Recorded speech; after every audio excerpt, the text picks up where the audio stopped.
Welcome to The Explainer. Today, we're diving into a really profound idea from Dr. Mario Alonso Puig, the idea that a simple human connection can actually, physically, change our biology.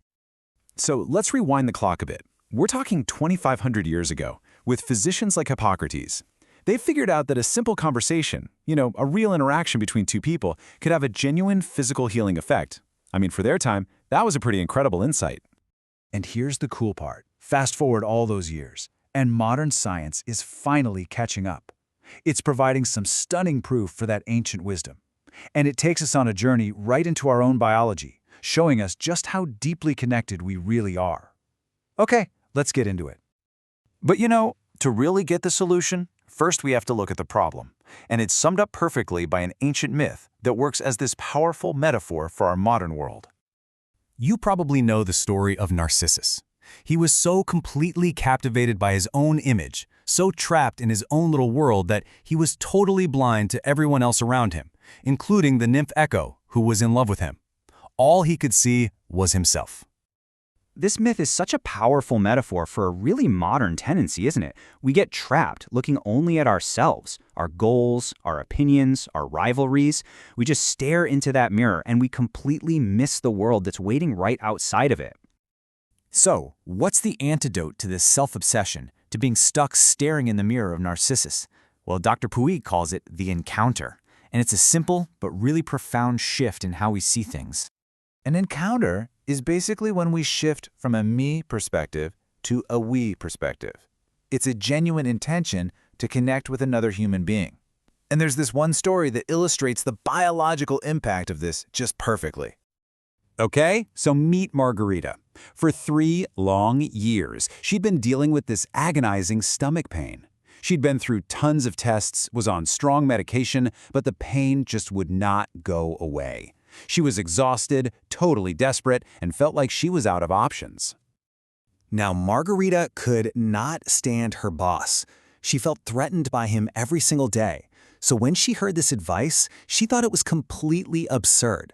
But having tried everything else, she just reluctantly agreed to give it a shot. What did she have to lose? The result was just astonishing. After 2 weeks, Margarita went back to the doctor's office. And get this, not only was her stomach pain completely gone, but she said her boss had become a different person. He was kinder, more human. So how in the world can a simple smile do all that? I mean, this isn't magic, it's pure biology. Margarita's smile kicked off this whole cascade of changes inside her own body that did what no medication could. So how does this actually work? What happened to Margarita can really be explained by these two competing states in our nervous system. See, we are constantly shifting between a state of threat and a state of connection. So when we feel threatened, like Margarita did by her boss, our brain's alarm system, this little thing called the amygdala, it just goes off. This activates our fight-or-fright mode. And when that happens, it diverts blood away from our thinking brain, and it shuts down any function that's not essential for survival, like, say, digestion. Her stomach was literally being paralyzed by stress. The great stress researcher Hans identified these 3 stages. Margarita was stuck in that resistance phase for 3 whole years, and her body was slowly moving into exhaustion. The chronic stress was making her physically sick. Her smile, that simple action, broke the cycle. Now, this discovery was so important, it actually won the Nobel Prize in Medicine back in 2009. Telomeres are these protective caps on the ends of our chromosomes. Think of them like the little plastic tips on your shoelaces. And it turns out, chronic stress literally wears them down, making them shorter. And this just brilliantly illustrates the point. The stress of isolation was physically shortening their telomeres. But when they found connection and support, when they had an encounter, an enzyme was activated that literally began to repair their DNA at a cellular level. It's incredible. An encounter also floods our bodies with these powerful healing chemicals. Beta-endorphin is a painkiller that's actually stronger than morphine. And oxytocin, you've probably heard of it as the love hormone, is a biological antidote to fear. It literally protects our cardiovascular system. But the threat signal doesn't always come from the outside, like from a difficult boss.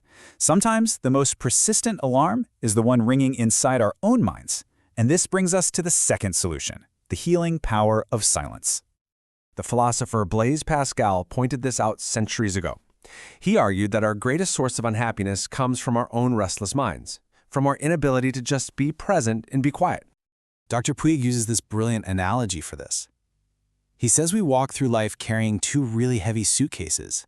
The left one is filled with all our regrets about the past, the if-onlys. The right one is filled with all our anxieties about the future, the what-ifs. And carrying all that mental weight, it triggers the exact same biological stress response we've been talking about. It keeps the alarm bells ringing. So, the crucial point here is this. We are not passive victims of our biology. We have the power to actively change it. We can do it by managing the threat signals we get from the world through genuine connection, and by managing the noise from our internal world, by, well, setting down those heavy suitcases. You know, decades ago, Hans Selye, the world's top expert on stress, was asked for the single best way to reduce harmful stress. His answer wasn't a pill or some new technique. It was this. He understood that connection is the key to switching off that internal alarm. So what this all shows us is that the most powerful medicine we have might not come from a pharmacy. It might just be found in our ability to put down our mirrors, set down our burdens, and choose to truly, genuinely connect with the person right in front of us.